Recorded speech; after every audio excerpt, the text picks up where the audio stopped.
Love ಅಂದರೆ ಇವಾಗೊಬ್ಬರು ಆಮೇಲೆ ಇನ್ನೊಬ್ಬರು ಅನ್ನೋದಲ್ಲ. ಲವ್ ಅಂದರೆ ಜಸ್ಟ್ ರೊಮ್ಯಾನ್ಸ್ ಅಲ್ಲ.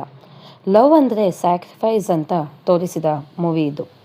ಟಿಕೆಟ್ ಪ್ರೈಸ್ 2.5 ರಿಂದ 7 ರೂಪಾಯಿ ಇದ್ದ ಕಾಲದಲ್ಲೇ 5 ಕೋಟಿ ಗಳಿಕೆ ಮಾಡಿ ಜನರ ಮನಸ್ಸನ್ನು ಗೆದ್ದಿದೆ.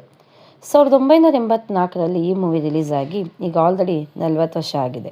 ಈ ಮೂವಿಯಲ್ಲಿ ಇರುವ ಸಾಂಗ್ ಇವತ್ತಿಗೂ ಕೂಡ ಆಡಿಯನ್ಸ್ನ ಎಮೋಷನಲಿ ಕನೆಕ್ಟ್ ಮಾಡುತ್ತೆ. ಡಾಕ್ಟರ್ ಹರೀಶ್ ಪಾತ್ರದಲ್ಲಿ ವಿಷ್ಣುವರ್ಧನ್ ಸರ್ ಅವರು ಲವ್ ಅನ್ನು ಎಕ್ಸ್ಪ್ರೆಸ್ ಮಾಡೋಕ್ಕಾಗದೆ ಅವರು ಮಾಡುವ ಸೈಲೆಂಟ್ ಆ್ಯಕ್ಟಿಂಗ್ ಕಣ್ಣಲ್ಲಿ ನೀರು ತರಿಸುತ್ತೆ. ಅವರು ತನ್ನ ಲವ್ ಎಕ್ಸ್ಪ್ರೆಸ್ ಮಾಡೋಕ್ಕೆ ಏಕಾಭಿನಯ ಪಾತ್ರ ಮಾಡೋ ಸಮಯದಲ್ಲಿ ಮಾಡುವ ವಾಯ್ಸ್ ಚೇಂಜ್ ಆ್ಯಂಡ್ ಮಾಡ್ಯುಲೇಷನ್ ಕೂಡ ಜನರಿಗೆ ತುಂಬ ಇಂಪ್ರೆಸ್ ಮಾಡುತ್ತೆ. ನ್ಯಾಚುರಲ್ ಅನ್ನೋ ಪದಕ್ಕಿಂತ ಮೀರಿದ ಆ್ಯಕ್ಟಿಂಗ್ನ ಸುಹಾಸಿನಿಯವರು ಈ ಮೂವಿಯಲ್ಲಿ ಮಾಡಿದರು. ಎಂ ರಂಗರಾವ್ ಅವರ ಮ್ಯೂಸಿಕ್ ಆ್ಯಂಡ್ ಸಾಂಗ್ಸ್ ಆಡಿಯನ್ಸ್ ಮನಸ್ಸಲ್ಲಿ ಎಮೋಷ್ನಲಿ ಡೆಪ್ಟಾಗಿ ಸದ್ದು ಮಾಡಿತು. ಅದರಲ್ಲೂ 101 ನೆನಪು ಸಾಂಗ್ ಅಂತೂ ತುಂಬ ಸಖತ್ತಾಗಿ ಚೆನ್ನಾಗಿ ಮೂಡಿಬಂತು. ಡೈರೆಕ್ಟರ್ ರಾಜೇಂದ್ರ ಬಾಬು ಅವರ ಸ್ಟೋರಿ ಎಷ್ಟು ಸ್ಟ್ರಾಂಗ್ ಇತ್ತು ಅಂದರೆ 469 ದಿನ ಈ ಮೂವಿ ಒಂದೇ ಥಿಯೇಟರ್ನಲ್ಲಿ ರನ್ ಆಗಿತ್ತು ಆ್ಯಂಡ್ 18 ಡಿಫ್ರೆಂಟ್ ಥಿಯೇಟ್ರಲ್ಲಿ 100 ದಿನನ ಕಂಪ್ಲೀಟ್ ಮಾಡಿತು.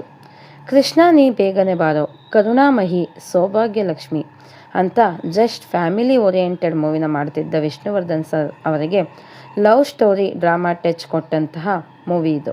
ಉಷಾ ನವರತ್ನರಮ್ಮ ಎಂಬ ಕಾದಂಬರಿಯನ್ನು ಆಧಾರಿತವಾಗಿ ಇಟ್ಟುಕೊಂಡು ಈ ಸಿನಿಮಾವನ್ನು ತೆಗೆದಿದ್ದಾರೆ.